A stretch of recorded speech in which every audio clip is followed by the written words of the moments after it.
ඊළඟට පැහැදිලි කරන්න යන්නේ බෝරිච්චිය තක් කරගන්නේ කොහොමද කියලා. ඔයාලා දන්නවා දැන් මූලික පාඩම් වලදී ඔයාලට මූලික අත කපන්න කියලා දීලා තියෙනවා. එතකොට මේ වගේ හැඩයක් තමයි මූලික අතකදී ඔයාලට හම්බෙන්නේ.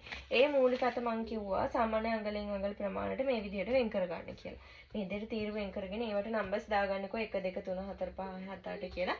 නම්බර්ස් දාගෙන ඔයාලට කිව්වා මම මෙන්න මේ තීරු ටික කපලා අයින් කරගන්න කියලා.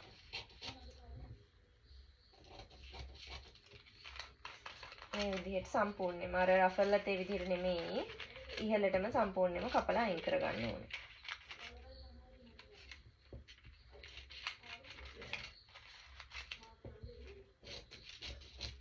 ඊට පස්සේ අපිට අවශ්‍ය රෙදි කෑල්ල අරගෙන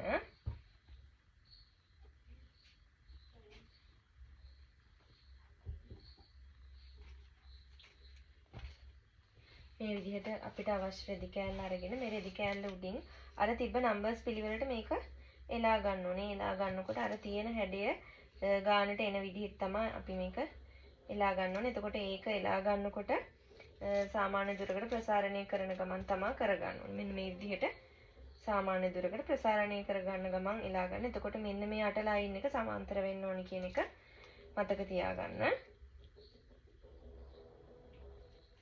මම මේ ඔයාලට පැහැදිලි කරන්න ඕන නිසා තමයි මෙහෙම රෙදි කොටසක් මැදකට වෙන්න තියාගන්නේ. හැබැයි ඔයාලා කරනකොට රෙදි කොටස් අර පිටිපස්සෙන් පාවිච්චි කරන්න වග බලා ගන්න.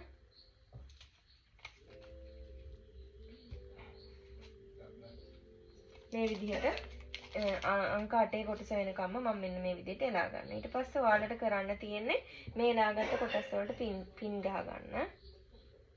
අර කලින් කරා විදිහටම මේ ලාගත්ත කොටස් වලට මේ විදිහට පින්ස් ගහ ගන්න.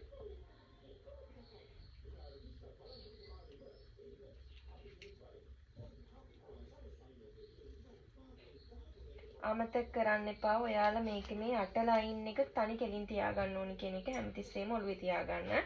උඩ ලයින් එකේ හැඩේ එන්නවා කොහොමත් ඔයාලා පිළිවෙලට නම්බර්ස් පිළිවෙලට තීරු ප්‍රසාරණය කරගත්තොත් උඩ හැඩේ කොහොමත් ඔයාලට ඉබේම හම්බ වෙනවා. නමුත් යට හැඩේ ගැන ඔයාලා සැලකිලිමත් වෙන්න. මොකද යට ලයින් එක ස්ට්‍රේට් ලයින් එකක් විදිහට තමයි යන්නේ. මේ විදිහට කොටස් 8කට මගේ අත කොටස් කරලා තියෙන. එතකොට ඔයාලගේ අත කොටස් කරාම එක්ක 8කට අඩු වෙන්න පුළුවන් නැත්නම් 8කට වැඩි වෙන්න පුළුවන්. මේ සියලුම කොටස් ගානට මේ විදිහට කපාගෙන මේ විදිහට සමාන්තර දුරකින් අතුර ගන්න. ඊට පස්සේ මේ විදිහට අතුර ගන්න රෙදි කොටස මත මේ විදිහට බ්ලොක් එක අතුර ගත්තට පස්සේ ඔයාලට කරන්න තියෙන මේක කපලා ඉවත් කරගන්න. එතකොට කපලා ඉවත් කරනකොට ඔයාලට මෙහින් වාසිය තියාගන්න පුළුවන් බෝරිච්චේ යට රැලි ප්‍රමාණය තව ටිකක් මහතට ඕනේ නම් ඔයාලට මෙතනින් ඔයාලට අතේ උස වැඩි කරගන්න පුළුවන්.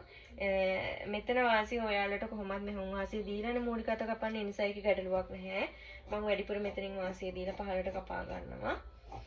මේක ස්ට්‍රේට් ලයින් එකක් විදිහටම තමයි මෙතනට වෙනකන් යන්නේ. ඊට පස්සේ මෙතන හැඩය මේ හැඩයටමයි යන්නේ. එතකොට පළවෙනි කොටසේ ඇල හැඩයටම ගිහිල්ලා පළවෙනි කොටසේ මෙතන පහත් වෙච්ච හැඩයෙන් පටන් අරගෙන ඔයාලගේ මූලික අත කපන හැඩයටම තමයි මේක මේ විදිහට කපාගෙන යන්න ඕනේ.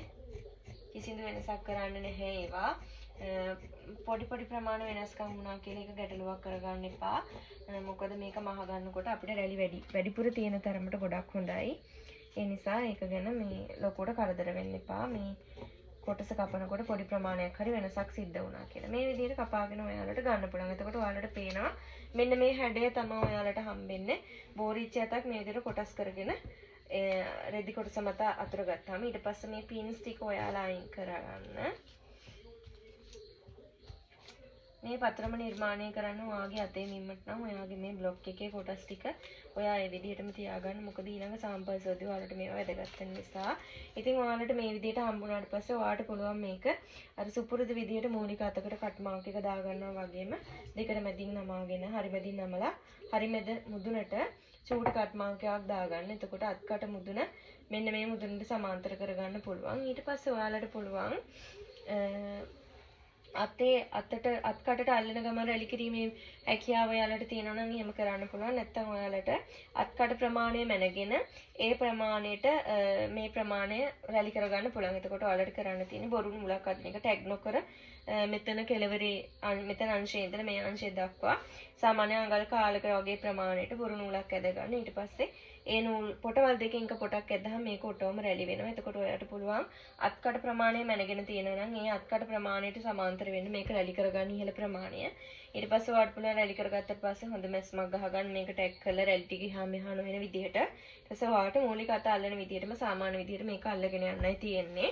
ඊට පස්සේ ඔයාලා පහළ වාටියට ඉලාස්ටික් එකක් යොදා ගන්නවා නම් ඔයාලට පුළුවන් මේ ප්‍රමාණයෙන් හරි අඩක ප්‍රමාණයට ඉලාස්ටික් එක කපාගෙන මෙතන ඉඳන් මෙතනට ඉලාස්ටික් එක ඇදලා ටැග් කරගන්න. ඇදලා ටැග් කරගෙන මහගෙන එන්න. අදින ගමන් මහන්න. එතකොට මේක ඔටෝම මේ විදිහට චූටි චූටි රැලි වෙනවා. නැත්තම් ඔයාලට පුළුවන් ස්මෝක් කරන විදිහට ඉලාස්ටික් නූල පාවිච්චි කරලා යට බොබින් එකට සාමාන්‍ය නූල විදිහට වෙනුවට ඉලාස්ටික් නූල යොදාගෙන ඔයාලට මේක හොඳ පිට මේ පැත්තෙන් මසා ගන්න යන්න පුළුවන්. එතකොට කරන්න තියෙන්නේ යට වාටියේ ඉස්සලම මහගෙන ඊට පස්සේ ඉලාස්ටික් නූල සාමාන්‍යයෙන් අඟලක වගේ ඉහළින් 3 පාරක් විතර මේ මහගෙන යන්න එක උඩ. එතකොට හොඳට මේක චූටියට රැලි වෙනවා. ඒක ඉතින් ඇන්දට පස්සේ අතට හිරවීමේ අපහසුතාවයක් නැහැ. ඉලාස්ටික් එක ගියවට පස්සේ සමහර කස්ටමර්ස් වල ප්‍රශ්න එනවා මේක ඉලාස්ටික් එක අතට හිර වෙනවා කියලා. ඉතින් ඒ වගේ ගැටලු වෙන්නේ නැහැ. ඔයාලා මේක ඉලාස්ටික් නූලක් පාවිච්චි කරලා මහගත්තොත්